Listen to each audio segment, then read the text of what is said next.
Hello and a very warm welcome. In today's video we're talking the F1 2025 calendar, and I asked the people, is 24 rounds too much for the F1 drivers? Time away from loved ones, family and travelling around the world for the majority of the year. Is 24 rounds too much? And chuck in 6 sprint races. Is it too much? Yeah, we're going to delve deeper into the calendar. I think the calendar is very poor.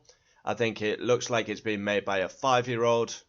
That's probably an insult to 5-year-olds, actually. Yeah, piss poor calendar, if you ask me. We've got 24 rounds, yet there's so many iconic venues not there. Portimao, Mugello, Malaysia, wherever you want to choose.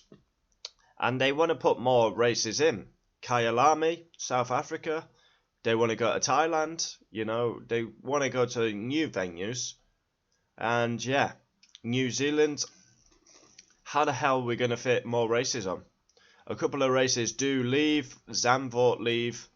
But yeah, you look at that calendar and what's your first reaction? To me, half of the races are streets and the calendar is just not good enough. It should be better. But I asked the question now, is it too much for the drivers? I mean, back in the day, we used to do like 16 races. Throughout the history, there was probably back in very late 50s, 60s, 70s, short races. Then it increased 16 races. And it's just been going up and up year by year. Obviously, we go to the launch that will be live in London, F1 75. 75th year of Formula 1, 18th of February. So let's be real, we finished the season around my birthday, so say 8th of December.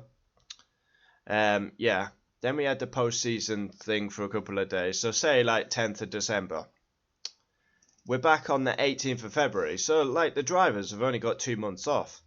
And they've not really got 2 months off because they'll be at the factory in that time, getting up to speed with a new car in the simulator.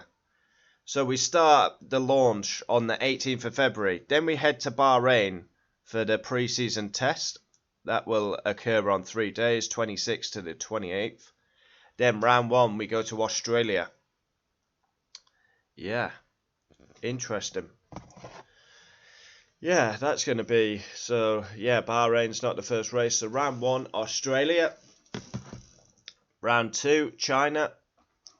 3rd will be Suzuka.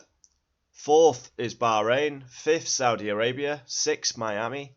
7th, Imola. Like, Imola's a historic circuit, but for racing, it's poor. That would be one I would evict off the calendar. Monaco. Great spectacle, but not good for racing. Spain. Barcelona, well, that's getting replaced by, you guessed it, probably a street circuit at Madrid. Round 10, Canada, classic track. Round 11, Austria, easy, basic track. Round 12, Silverstone, cements its legacy on the calendar. 13th, we go to Spa. That is 2 quality races back to back, but we have a big break between them races. Round 14, Budapest. Round 15, Netherlands, that's going off the calendar.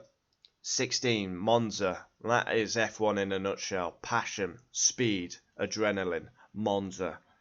Round 17, Baku. Street circuit, but out of all the street circuits, I would actually say Baku's the best street circuit. I know a lot of people like round 18, Singapore.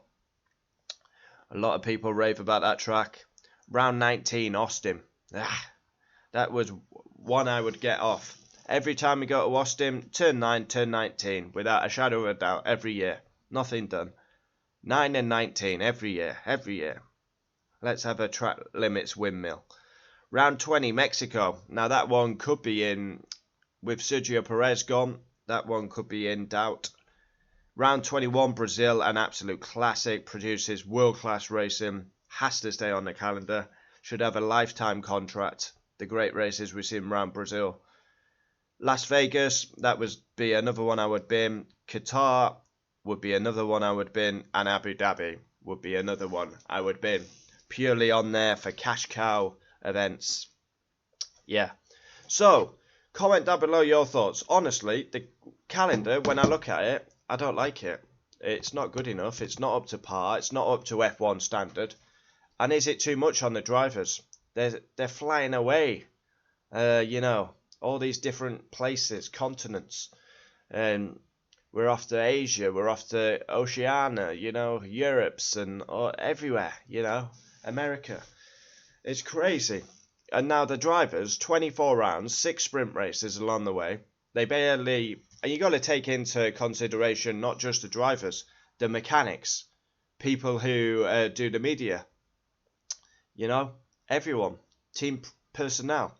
They're away from home. They're away from their loved ones, their families, for months. Of course, someone will come back and say they get paid very well. And yes, you are correct. But is it right? 24 rounds. We want to save the climate, but we fly around in planes and jets for 24 rounds. Yeah. Doesn't really make sense, does it? Yeah, I would like to see... There's that many races. There's that many countries that want to race, but yeah. Also, that should be a rule. I've already said this on the channel. 1 race per country. Italy should not have 2 races. America should not have 3 races. It's wrong. Especially when like one country like Malaysia can't even get 1 race. I mean, how have we not got a German race? Hockenheim, Nürburgring. That is historic. That is a venue we should be going to. 24 rounds and no German Grand Prix always boils my piss. So yeah, comment down below your thoughts. Adios.